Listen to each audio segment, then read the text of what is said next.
see a lot of students come through. Yes, I do. And they're struggling. Is that, and I could add a lot of G's and a lot of L's and a lot of ings in there. They're struggling. Yes, they are. And I've seen. Go ahead. You seen? I've seen students from all various, ethnicity, diversity, and we're all human. So we all go through different feelings.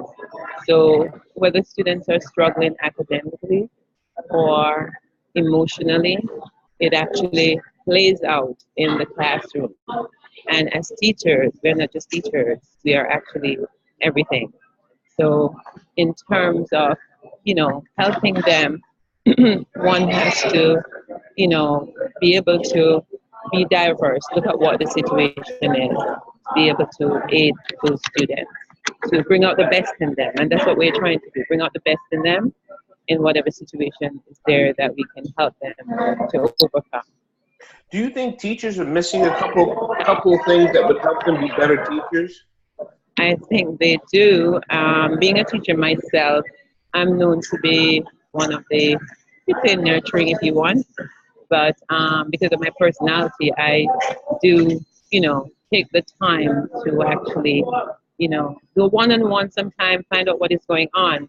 And sometimes it's not that a student can perform, but there's something either coming from home or something that is preventing that student. So yes, in itself, if you can learn how to deal with these issues, I think that also plays out in how that student or students really perform.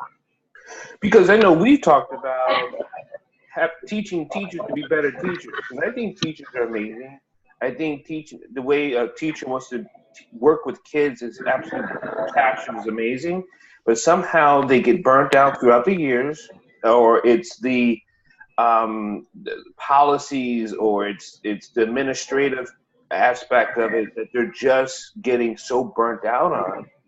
So we can teach them holistic practices, whether it be through energetic practices, meditation, or connection there what the personality is through their teaching. They become better teachers. And that is true.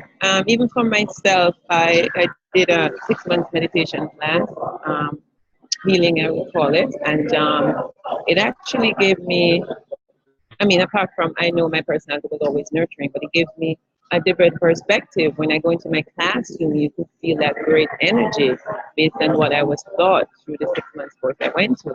So it also brings out in both ways the student energy as well as mine, because I think your energy, what you give out, comes back. And in a classroom environment, if you can actually incorporate that, where that healthy teaching in the mindset, that would really help the students. So I think, yes, that could be a big component that is incorporated in teaching, helping teachers how to, because yes, we get very overwhelmed, especially if you think about the public school, who has, depending on where the school is, maybe have a large class size. That can be overwhelming as well.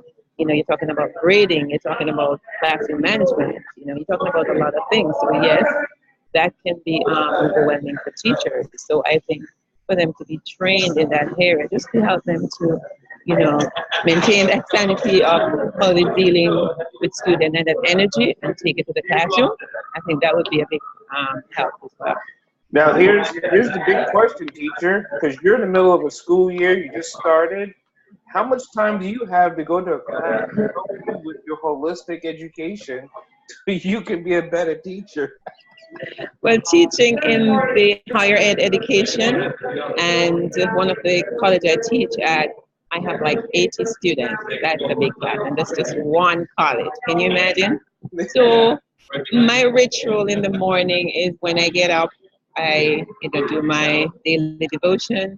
I incorporate my breathing that Dr. Paul Dyer taught me, as well as the center I go to, and that helps me a whole lot. That breathing does help because it internally calms you down, emotionally it gets you ready for the classroom.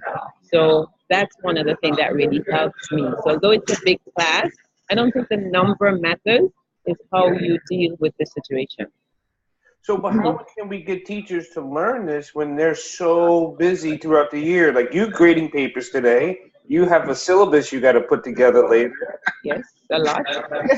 So how could you get into extra education so you can what we call a better teacher or a holistic teacher, so to speak? You know. You mean have in general having Yeah, in teachers? general, because teachers are so busy, it's going to be tough for them to go to a class that we can offer that they can learn right now in the middle of a school year. Well, there's a lot of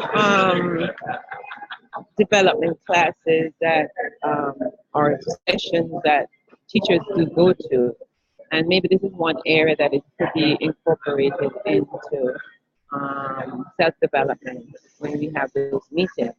So something like that would be a good thing to maybe bring to the administration about, holding a class for teachers in their development session. So I remember back in the public school where I was subbing while I was doing my master's, and we used to have teachers conference day or teachers day.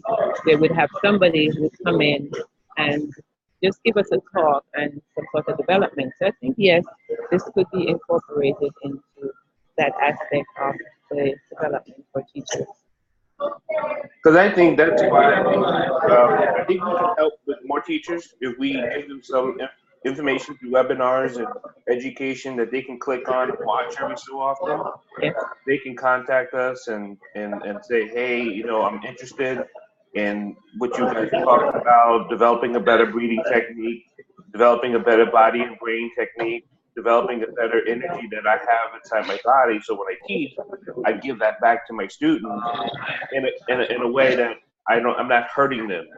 Because the one thing that I try to help teachers understand is that kids who are in, I call starvation mode,